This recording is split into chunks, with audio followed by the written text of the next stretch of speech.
اعوذ باللہ من الشیطان الرجیم، بسم اللہ الرحمن الرحیم۔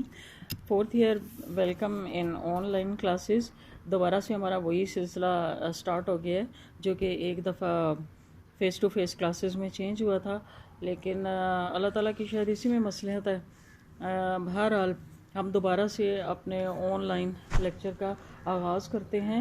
آپ لوگوں سے ایک ریکویسٹ ہے کہ کیونکہ آپ لوگوں کے ایگزام ایک دفعہ پھر پوسٹ پون ہو گئے ہیں حالات کے پیش نظر، تو آپ لوگوں نے اپنی جو تھرڈ ایئر کی بک ہے اس کو بھی اپنے سامنے ہی رکھنا ہے، اس کو اپنے ساتھ لے کر چلنا ہے، اس کو بند نہیں کر دینا الماری میں۔ یہ یاد رکھیے گا کہ آپ لوگوں کے ایگزام جب بھی ہوں گے، ایگزام ضرور ہوں گے، کبھی ایگزام کے بغیر آپ لوگوں کو پروموٹ نہیں کیا جائے گا۔ لہٰذا اپنے دل سے یہ بات نکال دیں کہ آپ لوگوں کو ویسے پروموٹ کر دیا جائے گا۔ تو آپ آبجیکٹیو اپنے کوسچنز اچھی طرح سے پریپیئر کرتے رہیں، تھرڈ ایئر کی بک کی بھی، فورتھ ایئر کی بھی، کیونکہ اگر فیس ٹو فیس ایگزام نہیں ہوتا، ٹریڈیشنل ایگزام تو پھر آپ کا آن لائن ایگزام ہوگا، اور آن لائن ایگزام میں موسٹلی جو طریقہ کار ہے وہ آبجیکٹیو کوسچنز کا ہے۔ تو آبجیکٹیو کے لیے آپ کو پتہ ہے کہ تھورولی اسٹڈی کرنی پڑتی ہے۔ آن لائن کلاسز میں ہم لوگوں نے پڑھا تھا بھٹو دور تک، اس کے بعد ہم نے جنرل ضیاء الحق کے دور تک پڑھ لیا تھا۔ پھر فیس ٹو فیس کلاسز میں ہم نے بے نظیر اور نواز شریف کے جو ادوار تھے ان کے بارے میں پڑھا۔ آج ہمارا چیپٹر ہے چیپٹر نمبر 15، جس میں ہم پڑھیں گے جنرل پرویز مشرف کے بارے میں۔ تو جنرل پرویز مشرف جو تھے، یہ 1998 کی بات ہے کہ یہ منگلہ کے کور کمانڈر تھے، اور اس وقت وزیر اعظم نواز شریف کی حکومت تھی، آپ کو پتہ ہے۔ تو نواز شریف نے حالات کے پیش نظر یا کچھ سیاسی اس طرح کے رد و بدل ہوئے، کچھ اس طرح کے معاملات ہوئے جن کی بنا پر انہوں نے اس وقت کے جو آرمی چیف تھے جنرل جہانگیر کرامت، ان سے استعفیٰ مانگ لیا، اور جنرل جہانگیر کرامت نے بھی ڈیفینیٹلی قومی مفاد میں اور آئینی اور قانونی تقاضا پورے کرتے ہوئے اپنا استعفیٰ دے دیا، اور دو اور سینئر جرنیل جو تھے علی کلی خان اور خالد انور بھی اس کے ساتھ ہی مستعفی ہو گئے۔ تو وزیر اعظم نواز شریف نے منگلہ کے جو کور کمانڈر تھے جنرل پرویز مشرف کو جنرل کے عہدے پر ترقی دے دی۔ ٹھیک ہو گیا۔ تو مئی 1999 میں، یعنی ان کے جنرل بننے کے بعد، ڈیفینیٹلی جب پرویز مشرف کے، اور یہ بات یاد رکھیے گا کہ نواز شریف کے تعلقات اچھے تھے، تو تبھی نواز شریف نے ان کو جنرل کے عہدے پر ترقی دی۔ ہوا یہ کہ 1999 میں کارگل کی برف پوش چوٹیاں جو تھیں وہ بارود سے سلگنے لگیں، مطلب وہاں پر پاکستان اور بھارت کے حالات جو تھے وہ خراب ہو گئے۔ بھارت نے ان چوٹیوں پر فوج بھیجنے کی بجائے فضائیہ کو جنگ میں جھونک دیا۔ حالات ایسے پیدا ہو گئے کہ دو عالمی طاقتیں جو تھیں وہ آپس میں ٹکرا گئیں، یعنی بھارت اور پاکستان۔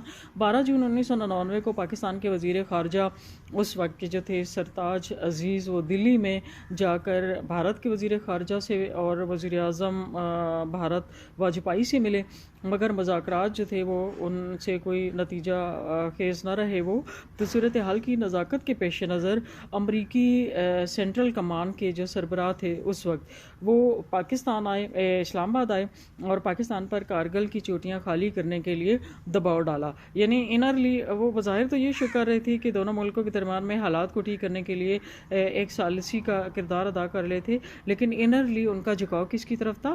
بھارت کی طرف تھا، اور پاکستان پر دباؤ ڈالا کہ پاکستان وہاں سے اپنی فوجیں ہٹا لے۔ تو پاکستان نے اسے جانبداری قرار دیا، اور اس کے بعد جو تھے سربراہ امریکی سینٹرل کمانڈ کے، وہ چلے گئے دلی، یعنی بھارت گئے، اور 28 جون 1999 کو وزیر اعظم پاکستان چین کے وزیر اعظم سے بیجنگ میں ملے اور علاقائی صورتحال پر تبادلہ خیال کیا۔ امریکہ کے صدر بل کلنٹن نے بگڑتی ہوئی صورتحال کے پیش نظر 29 جون 1999 کو میاں نواز شریف اور واجپئی دونوں کے درمیان میں دونوں کے نام ایک خط لکھا، اور اس کشیدگی کو ختم کرنے کے لیے فوری طور پر مذاکرات پر زور دیا۔ 4 جولائی 1999 کو میاں نواز شریف امریکہ جا کر بل کلنٹن سے ملے اور اعلان واشنگٹن میں طے پایا کہ لائن آف کنٹرول کی بحالی کے لیے ٹھوس اقدامات کیے جائیں اور ایک دوسرے کے خلاف جارحیت بند کر دی جائے۔ مارکہ کارگل آرمی چیف پرویز مشرف اور وزیر اعظم پاکستان میاں نواز شریف کے درمیان وجہ نزاع بن گیا. یعنی ہوا یہ کہ جب میاں نواز شریف وہاں پر امریکہ میں گئے، بل کلنٹن نے بائی فورس جو تھا وہ ان کو اس بات پر راضی کر لیا کہ وہ وہاں سے اپنی فوجیں واپس کر لے. اور پاکستان آرمی جو تھی وہ اس وقت تک انہوں نے اپنے حالات جو تھے وہ کافی حد تک صورتحال کو کنٹرول کیا ہوا تھا، کیونکہ بھارت کی فوج کو نقصان پہنچ رہا تھا. لہٰذا بھارت اپنے فوجیوں کو اور اپنے آپ کو بچانے کے لیے انہوں نے انڈائریکٹ وے میں پریشر ڈلوایا پاکستان پر. تو جنرل پرویز مشرف ڈیفینیٹلی وہ جنرل تھے اور فوج جو تھی وہ ان کے انڈر تھی، فوج جو تھی وہ اپنی جان لگا رہی تھی. تو اب یہ ایک نیچرل سی بات ہے کہ پرویز مشرف کا جو جھکاؤ تھا وہ اپنی فوج کی طرف تھا، اور نواز شریف جو تھے وہ انڈر پریشر تھے بل کلنٹن کی طرف سے. تو انہوں نے کیا کیا کہ جب پاکستان بالکل یعنی ان کے اوپر صحیح پوری طور پر حاوی تھی پاکستانی فوج، تو اس وقت نواز شریف نے حکم دے دیا پاکستان کو فوجیں واپس بلانے کے لیے. تو یہ جو چیز تھی یہ جنرل پرویز مشرف اور نواز شریف کے درمیان میں وجہ نزاع بن گئی، یعنی ان کے تعلقات اس چیز سے خراب ہو گئے. وزیر اعظم نے آرمی چیف کو مورد الزام ٹھہرایا اور اس نے اس مہم جوئی کے حوالے سے سیاسی قیادت کو اعتماد میں نہیں لیا، اور آرمی چیف نے وزیر اعظم کو الزام دیا کہ انہوں نے اعلان واشنگٹن میں گھٹنے ٹیک کر پسپائی قبول کر لی. مطلب دونوں ایک دوسرے کو الزام لگانے لگے. 12 اکتوبر 1999 کی شام 5 بجے پی ٹی وی نے خبر دی کہ جنرل پرویز مشرف کو چیف آف آرمی سٹاف کے منصب سے ہٹا دیا گیا ہے، اور اسی رات وزیر اعظم میاں نواز شریف کو گرفتار کر لیا گیا، اور 2:45 پر پرویز مشرف نے آئین معطل کر کے چیف ایگزیکٹو کی حیثیت سے ٹی وی پر قوم سے خطاب کیا. یعنی ہوا یہ کہ نواز شریف نے اندر اس کو اعتماد میں لیے بغیر جنرل پرویز مشرف کو ظاہر اعتماد میں کیا لینا تھا، اس کو چیف آف آرمی سٹاف کے آرمی چیف کے عہدے سے ہٹانے کے لیے پلان کر لیا، اور ادھر پرویز مشرف نے اس کی حکومت پر دھاوا بولنے کا پلان کر لیا. دونوں نے اپنے اپنے پلان کیے، اور ہوا یہ کہ پرویز مشرف جو تھا اس کو ایک اپر ہینڈ مل گیا، اور اس سے پہلے کہ وہ نواز شریف نے انہیں عہدے سے ہٹایا، اور انہوں نے کیا کیا کہ نواز شریف کی حکومت پر دھاوا بول کر اس کی حکومت کو معطل کر دیا ان کو، اور چیف ایگزیکٹو کی حیثیت سے کیا کیا پاکستان کی جو حکومت تھی اس کو سنبھال لیا، اور انہوں نے قوم سے ٹی وی پر خطاب کیا. جنرل پرویز مشرف کا 7 نکاتی پروگرام. اچھا، اس کے بعد اس میں جو آپ پڑھیں گے وہ یہ ہے کہ 2 ہی سوال بنتے ہیں کہ انہوں نے داخلی حکمت عملی کیا تھی جنرل پرویز مشرف کی، اور خارجی حکمت عملی کیا ہے. یہ تھوڑا سا ہم نے پرویز مشرف کے بارے میں شروع میں پڑھا کہ وہ کیسے آئے. یعنی پہلے چیف آف آرمی بنے، آرمی چیف بنے، اور اس کے بعد کیا ہوا کہ وہ چیف ایگزیکٹو بن گئے. تو اب جب وہ چیف ایگزیکٹو بنے نواز شریف کی حکومت کو ختم کر کے، تو ان کی داخلی حکمت عملی کیا تھی. تو اس میں سب سے پہلا ہے جنرل پرویز مشرف کا 7 نکاتی پروگرام. پرویز مشرف نے اقتدار سنبھالتی 14 اکتوبر 1999 کو ملک میں ایمرجنسی نافذ کر دی، اور 17 اکتوبر 1999 کو قوم سے تفصیلی خطاب کیا. اپنے ہم وطنوں کو بتایا کہ پاکستان سیاسی اور معاشی طور پر شدید بحران کا شکار تھا، خزانہ تقریباً خالی تھا، اور پاکستان کو ناکام ریاست کہا جانے لگا تھا. امکان تھا کہ اسے دیوالیہ قرار دے دیا جاتا. پرویز مشرف نے ملک کی معیشت سنوارنے اور اسی اشارۂ ترقی پر گامزن کرنے کے لیے اپنے 7 نکاتی ایجنڈے کا اعلان کیا. نمبر 2 ہیڈنگ آپ لکھیں گے جنرل پرویز مشرف کا مقدمہ سپریم کورٹ میں. فوج، عدلیہ اور پارلیمنٹ تینوں اہم ادارے ہیں. پارلیمنٹ اور عدلیہ ملک کی نظریاتی اور آئینی حدود کی نگرانی کرتی ہے، اور فوج ملک کی سرحدوں کی حفاظت کرتی ہے. یعنی وہ دو جو ہیں وہ ملک کی اندرونی حالات کو سنبھالتے ہیں، اور فوج جو ہے وہ بیرونی. فوج کا سربراہ جب ملک کی نظریاتی اور جغرافیائی سرحدوں کو اپنے قبضہ و اقتدار میں لے آتا ہے تو ان میں سے ایک یا دونوں کا کسی حد تک متاثر ہونا یقینی ہوتا ہے. جناب مشرف نے اقتدار پر قبضہ کرنے کے بعد اس وقت کے چیف جسٹس سعید الزمان صدیقی کو یقین دلایا کہ وہ سپریم کورٹ کے کام میں مداخلت نہیں کرے گا، لیکن عدلیہ کو قابو کیے بغیر، اس سے جائز کی تائید حاصل کیے بغیر کوئی بھی غیر آئینی حکومت آئینی ہونے کا جواز حاصل نہیں کر سکتی. 12 اکتوبر 1999 کے غیر آئینی اقدام کو یعنی جب ہٹایا گیا اس کو حکومت کو معطل کر کے چیف ایگزیکٹو بنے پرویز مشرف، تو کہ غیر آئینی اقدام کو ظفر علی شاہ نے سپریم کورٹ میں چیلنج کیا، تو چیف جسٹس سعید الزمان صدیقی نے اسے سماعت کے لیے منظور کر کے اپنی سربراہی میں مقدمے کی سماعت کے لیے فل کورٹ کا تشکیل دے دیا، یعنی اس چیز کو وہ سپریم کورٹ میں لے گئے۔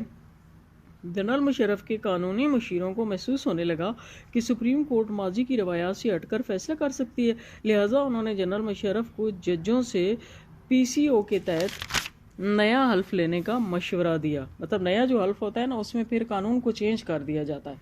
تو چنانچہ 26 جنوری 2000 کو چیف جسٹس سعید الزمان صدیقی اور دیگر 6 ججوں نے پی سی او کے تحت حلف اٹھانے سے انکار کر دیا، اور جسٹس ارشاد حسن خان پی سی او کے تحت حلف اٹھا کر چیف جسٹس بن گئے۔ کیا ہوا کہ انہوں نے جب بات نہیں مانی تو چیف جسٹس بھی نیا ہو گیا۔ انہوں نے اپنی سربراہی میں سپریم کورٹ کے فل کورٹ نے 12 مئی 2000 کو نظریہ ضرورت کے تحت جنرل مشرف کے اقتدار پر قبضے کو جائز قرار دیا، بلکہ آئین میں ترمیم کا اختیار بھی دے دیا جو خود سپریم کورٹ کو بھی حاصل نہ تھا۔ اس طرح جنرل مشرف نے عدلیہ پر پہلا وار کر کے اسے سر اٹھانے اور جھکانے والے 2 گروہ میں تقسیم کر دیا۔ مطلب وہ جب چیف جسٹس نے بات نہیں مانی تو نیا چیف جسٹس آ گیا، جسٹس ارشاد حسن خان۔ تو جسٹس ارشاد حسن خان کو کیونکہ انہوں نے چیف جسٹس بنایا تھا تو اب جو کچھ پرویز مشرف نے کہنا تھا وہی انہوں نے ماننا تھا۔ جب قانون کو اپنے ہاتھ میں لے لیا تو سب کچھ ان کا، حکومت پہلی ان کی ہو چکی تھی۔ آگے دیکھیں جی، اگلا ہیڈنگ ہے نیشنل سیکیورٹی کونسل کی تشکیل۔ یعنی ان کی جو داخلی حکمت عملی تھی، اس داخلی حکمت عملی میں سب سے پہلے تو اپنی حکومت کو اور اپنے قدم جمانا اور اپنی حکومت کو سٹیبل کرنا تھا، یہ یاد رکھیے۔ اگلا جی اس میں پوائنٹ ہے نیا، تو اس میں پہلا کام کیا کیا کہ چیف جسٹس اپنی مرضی کا رکھ لیا، اس میں آئین میں ترمیم بھی اپنی مرضی سے کرا لی۔ اگلا پوائنٹ ہے نیشنل سیکیورٹی کونسل کی تشکیل۔ 4 جولائی 2001 کو جنرل مشرف نے نیشنل سیکیورٹی کونسل کی تشکیل کی، اور نیشنل سیکیورٹی کونسل میں صدارتی حکم نمبر 5 مجریہ 2001 میں صدر، چیئرمین اور chief executive joint chief of staff committee افواج پاکستان کے سربراہ، چاروں صوبوں کے گورنر اس کے ممبر قرار پائے۔ اب ممبر بھی سیکیورٹی کونسل کے کون کون؟ جو فل فلیش ان کے انڈر تھے، ان کے ہاتھ میں تھے۔ اگلا ہے جی 10 سالہ ترقیاتی پروگرام۔ اپنے آپ کو سٹیبل کرنے کے بعد آپ تھوڑا سا ادھر آیا کہ لوگوں کو بھی تھوڑا سا تسلی دے دیں۔ جنرل پرویز مشرف نے 6 ستمبر 2001 کو 10 سالہ ترقیاتی پروگرام کا اعلان کیا۔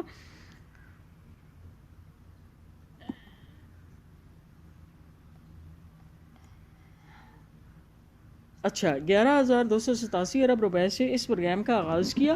اس پروگرام کے اہداف میں برآمدات $16 بلین تک بڑھانے اور زر مبادلہ کے ذخائر 9.9 بلین تک لے جانے، غربت کی سطح کو 30% سے کم کر کے 15% تک لانے، آبپاشی اور زراعت پر 28% خرچ کرنے اور 10 لاکھ ایکڑ اراضی غریبوں میں تقسیم کرنے کا پروگرام بنایا۔ اگلا ہے جی ریفرینڈم۔ جمہوری ملکوں میں فوجی امریت کو مغلوب نظروں سے دیکھا جاتا ہے۔ وہ سمجھتے ہیں کہ فوجی آمر نے عوام کی رائے کو طاقت کے ذریعے دبایا ہے، اور ریاست کا الزام ریاست کی نمائندگی کسی طور پر سر انجام نہیں دے سکتا۔ جنرل پرویز مشرف کو اندازہ تھا کہ اس کے آنے پر جو بھنگڑے ڈالے گئے، مٹھائیاں تقسیم اور چراغاں کیے گئے، وہ نواز شریف کو حزب اختلاف کی میاں صاحب کے جانے کی خوشی میں تھے، جسے جنرل مشرف نے اپنے آنے کی گرمجوشی کا اظہار سمجھ لیا۔